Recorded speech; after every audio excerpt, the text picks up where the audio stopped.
Hello students, आप देख रहे हैं अपना चैनल बॉर्न इकोनॉमिस्ट। होप कि आप सब अच्छे से होंगे, अपने घर में रहिए, सेफ रहिए, सुरक्षित रहिए। और हम आज कोरिलेशन के टॉपिक्स को कंटिन्यू करते हुए अपना पार्ट 4 में स्टडी कर रही हैं, correlation coefficient with the help of variance and covariance method. ठीक है, तो हम स्टार्ट करते हैं वेरिएंस एंड कोवेरिएंस मेथड। देखिए, कोरिलेशन कोएफिशिएंट को यदि हम वेरिएंस और कोवेरिएंस मेथड से स्टडी करते हैं तो सिर्फ आपको फॉर्मूला लर्न करना है। फॉर्मूला है इसका कि R is equal to covariance of x Y divided by variance of x under the root and variance of y under the root. अब यदि कोवेरिएंस आपको नहीं गिवन है तो कोवेरिएंस निकालने का फॉर्मूला होता है summation x Y divided by n minus x mean into में y मीन। यदि आपको x और y गिवन है, आप x और y की मल्टीप्लाई करके समीशन एक्स वाई निकाल सकते हैं।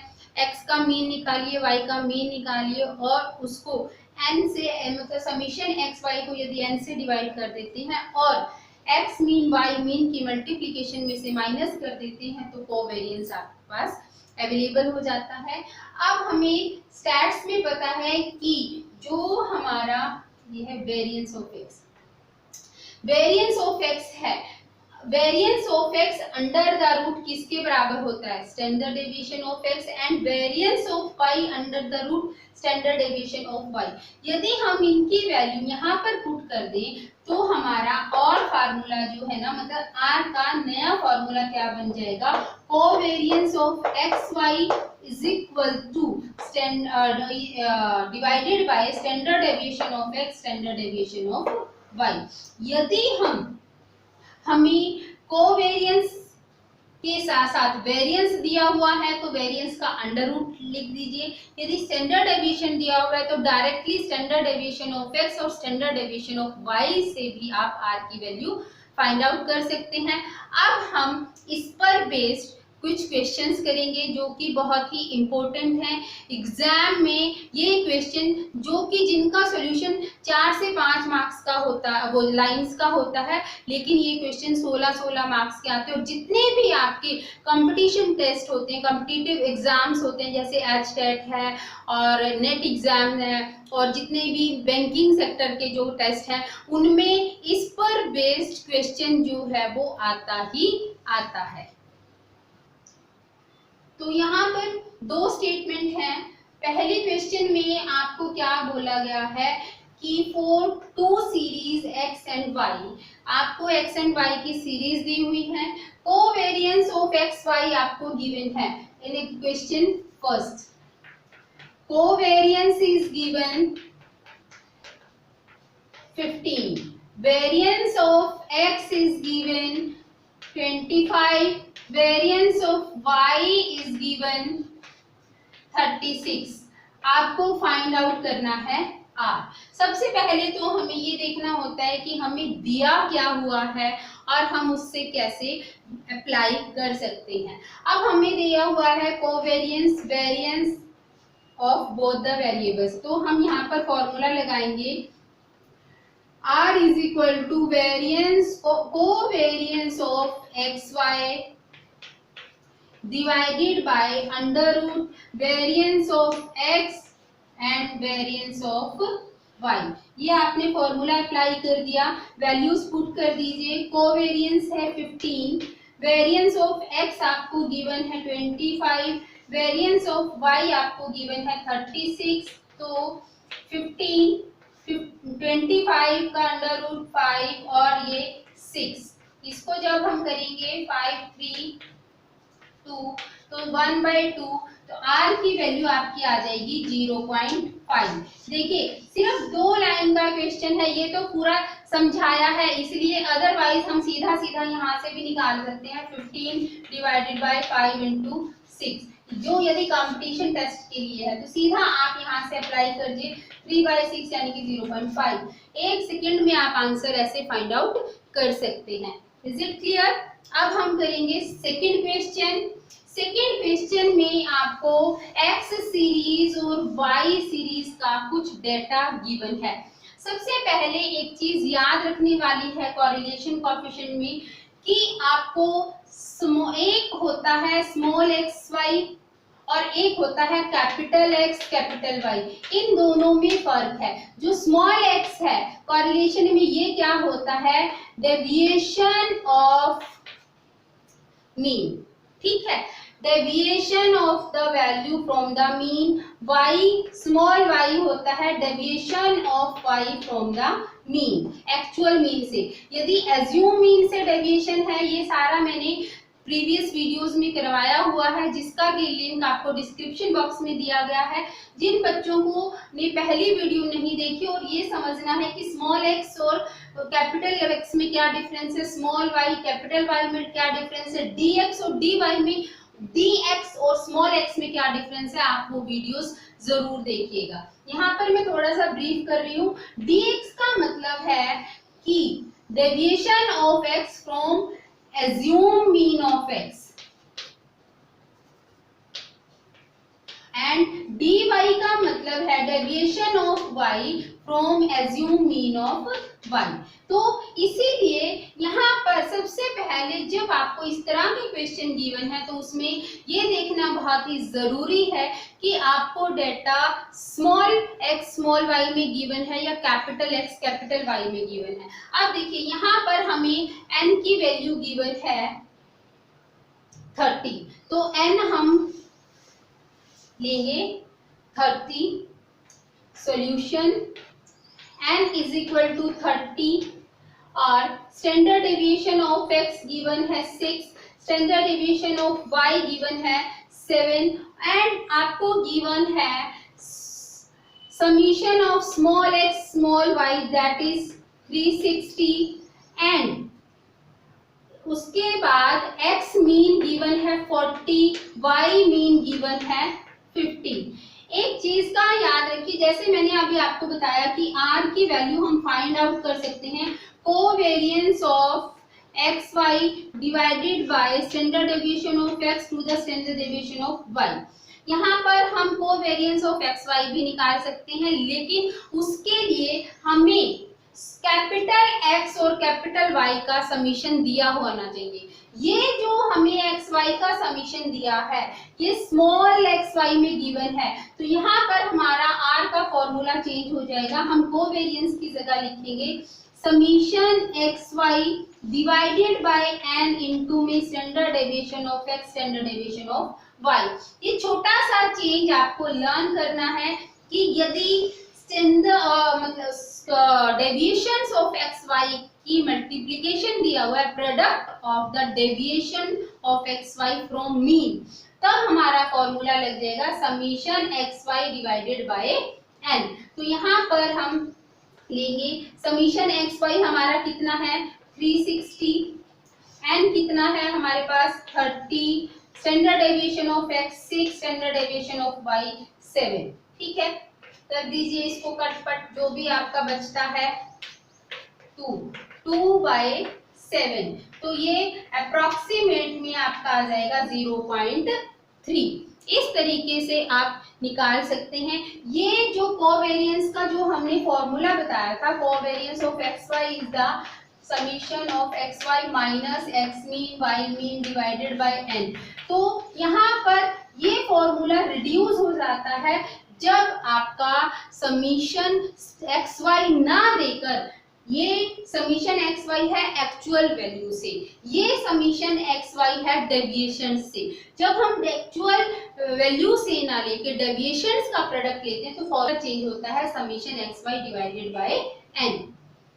नेक्स्ट क्वेश्चन है, इसमें आपको आर गिवन है। अभी तक हमने जो निकाला उसमें क्या था, आर फाइंड आउट करना था, जो हमने पिछले क्वेश्चन सॉल्व किए। इसमें आर की वैल्यू गिवन है, कोवेरिएंस गिवन है, वेरिएंस ऑफ एक्स गिवन है, और आपको वेरिएंस ऑफ वाई नहीं निकालना, क्या निकालना है, स्टैंडर्ड डेविएशन ऑफ वाई। अब थोड़ा सा ट्विस्ट है कि स्टैंडर्ड डेविएशन ऑफ वाई निकालना है जबकि वेरिएंस ऑफ एक्स गिवन है। सबसे पहले तो स्टैंडर्ड डेविएशन और वेरिएंस में क्या रिलेशन होता है, हमने पढ़ा था अभी कि स्टैंडर्ड डेविएशन मतलब किसी भी चीज की जो स्टैंडर्ड डेविएशन है वो यदि वेरिएंस का अंडर रूट कर दिया जाए तो वो स्टैंडर्ड डेविएशन निकल आती है, ठीक है ना। तो यहाँ पर हम पहले इस जो वेरिएंस ऑफ एक्स है इसको भी स्टैंडर्ड डेविएशन ऑफ एक्स में कन्वर्ट कर लेंगे। तो वेरिएंस ऑफ एक्स क्या होगा, वो स्टैंडर्ड डेविएशन ऑफ एक्स क्या होगा, variance of x under the root. तो स्टैंडर्ड डेविएशन ऑफ एक्स आपका आ जाएगा 36 अंडर रूट दैट इज 6। अब हमारे पास क्या गिवन है, कोवेरिएंस गिवन है एक्स वाई का 25, standard deviation of x given है 6 एंड आर की वैल्यू गिवन है 0.6। यहाँ से हम डायरेक्टली फाइंड आउट कर सकते हैं standard deviation of y, that is formula R is equal to covariance of xy divided by standard deviation of x to the standard deviation of y। फॉर्मूले में value apply कर दो 0.6, covariance of xy 25, standard deviation of x 6, standard deviation of y है we have to find out. Decimal को resolve करके यहाँ पे हम 10 लिख देंगे, क्रॉस मल्टीप्लाई कर दीजिए, सबसे इजी तरीका है 36 standard deviation of y is equal to 25, standard deviation of y is equal into में 10, ठीक है। तो 250 डिवाइडेड बाय 36 और जब हम इसको सॉल्व करेंगे तो जो हमारी वैल्यू आएगी वो आ जाएगी 6.94। ये वैल्यू हमारी आ जाएगी स्टैंडर्ड डेविएशन ऑफ y की। इस तरीके से हम यदि हमें r गिवन है और कोई एक वैल्यू नहीं गिवन है हम उसको भी फाइंड आउट कर सकते हैं। अब हम जैसे हमने पहले पढ़ा कि हम एक्चुअल मीन से आर की वैल्यू निकाल सकते हैं, फिर हमने पढ़ा कि हम एज्यूम मीन से आर की वैल्यू निकाल सकते हैं, फिर हमने थर्ड में पढ़ा एक नेक्स्ट वीडियो में कि जब आपको वेरिएंस और कोवेरिएंस गिवन है तब हम कॉरिलेशन कोएफिशिएंट की वैल्यू कैसे निकाल सकते हैं। अब कुछ ऐसा भी है कि हमें ना मीन निकालना पड़े ना वेरिएंस निकालना पड़े और हम डायरेक्ट एक्स वाई से आर की वैल्यू फाइंड आउट कर सकते हैं। क्या ऐसा भी कोई मैजिक है? हाँ, ऐसा भी मैजिक है। हम ना हमें मीन निकालना ना हमें कुछ निकालना, हमें सीधा एक्स और वाई की वैल्यूज को यूज करना है और हम आर की कॉरिलेशन कोएफिशिएंट को निकाल सकते हैं। ऐसा भी पॉसिबल है। और ये मैजिक आपका कब अप्लाई होगा? ये मैजिक हमारा तब अप्लाई हो सकता है जब आपकी आर की वैल्यू जो है वो सिंगल डिजिट में हो, जैसे 1 to 9 तक हो, ठीक है।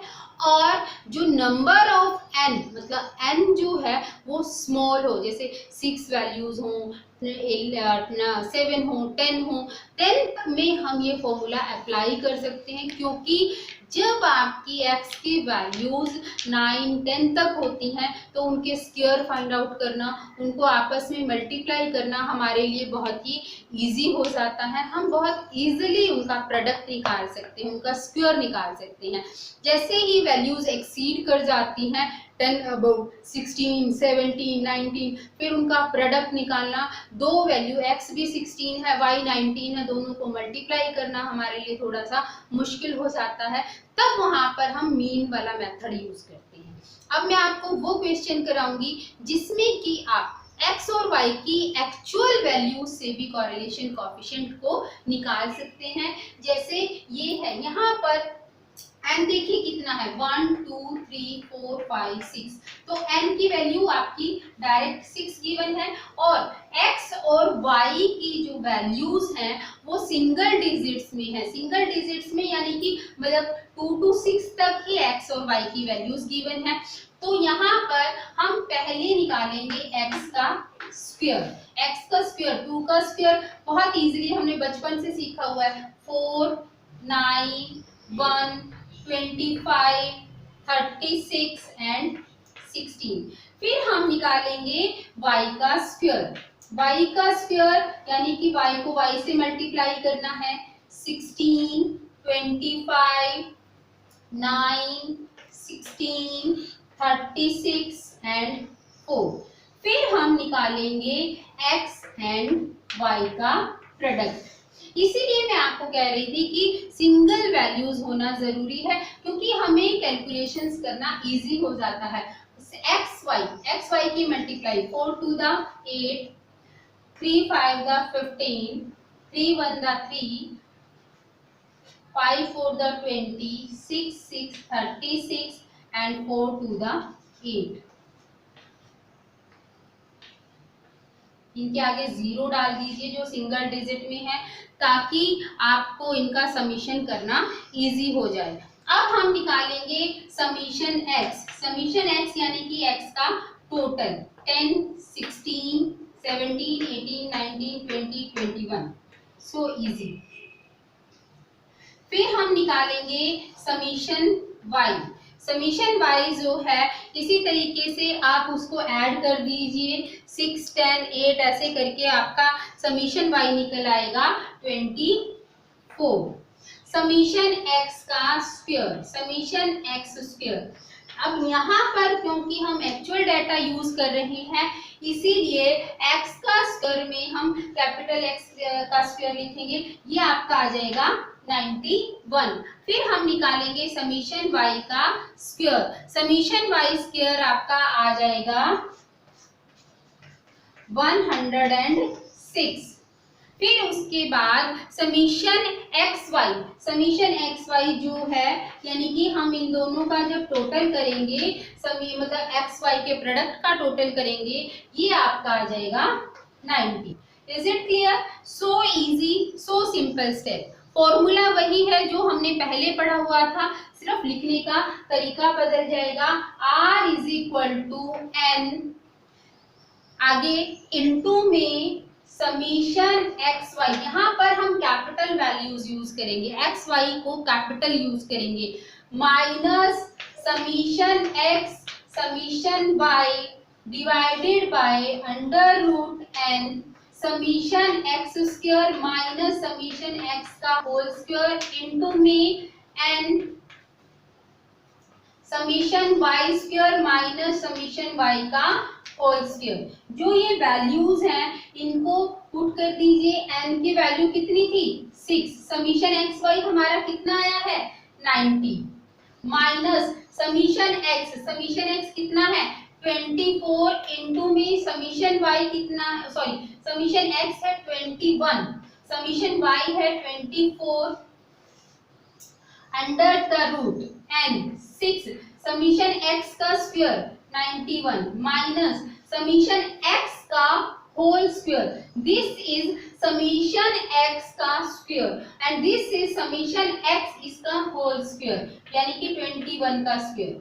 अब 6 समीशन वाई का स्क्वायर 106 समीशन वाई का होल स्क्वायर यानी कि अब यहाँ पर हमें अप्लाई करना है 24 का स्क्वायर। ये चीज आपको क्लियर होनी चाहिए कि कहाँ पर आपको 91 यूज करना है, कहाँ आपको 21 यूज करना है। जहां पर समीशन एक्स स्क्वायर दिया होगा यानी कि एक्स स्क्वायर का समीशन, वहां हम एक्स स्क्वायर का समीशन लिखेंगे।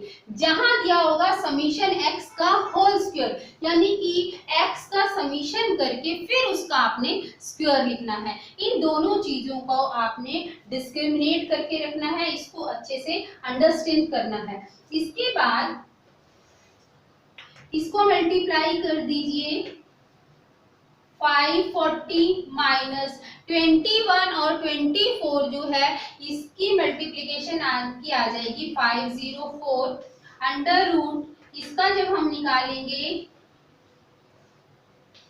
माइनस जो आपका 21 है 21 का आपका स्क्वायर आ जाएगा 441। फिर इसको इसके साथ मल्टीप्लाई करेंगे 636 और 24 का आपका स्क्वायर आ जाएगा 576। ये मुझे भी याद नहीं है, इसीलिए मैं आपको बार बार बोल रही थी कि हम ये डायरेक्ट वाला एक्चुअल मीन से, जो एक्चुअल वैल्यू से जो हम आर की वैल्यू निकालते हैं, ये तभी निकालते हैं जब ये हमारे पास सिंगल डिजिट में हो। अब यदि हम 21 का स्क्वायर, चलो यहाँ पे तो हमें 21 और 24 का स्क्वायर करना है, हम रफ काम में भी कर सकते हैं। अब यदि सारी ही वैल्यू 21, 25, 27, आप कब तक उनका स्क्वायर निकालेंगे, कब तक फिर उनका जो समीशन आएगा उसका स्क्वायर निकालेंगे, इतना बल्कि हो जाएगा। इससे बेटर क्या करते हैं हम, फिर मीन मेथड अप्लाई करते हैं। ये वाला मेथड आपको केवल और केवल तभी अप्लाई करना है जब आपका डाटा, एक्चुअल डाटा जो है वो स्मॉल वैल्यूज में हो। तो ऊपर जो है इन सबको सॉल्व करने के बाद ऊपर आपकी वैल्यू आ जाएगी 36 और नीचे आपकी वैल्यू आ जाएगी, इसको इसमें से माइनस करेंगे 105 और इसको इसमें से माइनस करेंगे, ये आपका आ जाएगा 60, ठीक है। और फाइनल जब हम इन सबको सॉल्व कर लेंगे हमारी वैल्यू आ जाएगी 36 और इन दोनों का मल्टीप्लाई करके अंडर रूट लेने के बाद हमारे पास आ जाएगा 79.37। अंडर रूट निकालने के आपके पास दो तरीके हैं, एक क्या है, आप इन दोनों की मल्टीप्लाई कर लो फिर अंडर रूट निकाल लो। दूसरा तरीका क्या है, 105 का अलग अंडर रूट निकाल लिया, 60 का अंडर रूट अलग निकाल लिया और फिर उन दोनों की आपस में मल्टीप्लाई कर ली। तो आप दोनों में से कोई भी मेथड अप्लाई कर सकते हैं और जब हम इसको सॉल्व करते हैं तो हमारी वैल्यू आ जाएगी plus 0.453। This is the value of R with the help of correlation coefficient. इस मेथड को प्रोडक्ट मोमेंट मेथड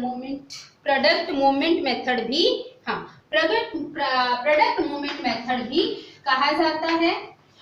इसका जब भी आपको ये मेथड अप्लाई करना होगा, इसका मतलब है कि आपको जो कोरिलेशन कोएफिशिएंट की वैल्यू निकालनी है वो एक्चुअल डाटा से निकालनी है, आपको मीन अप्लाई नहीं करना। वीडियो को लाइक कीजिए, शेयर कीजिए, सब्सक्राइब कीजिए और बहुत अच्छे से कमेंट करना ताकि मेरा भी दिल खुश हो जाए।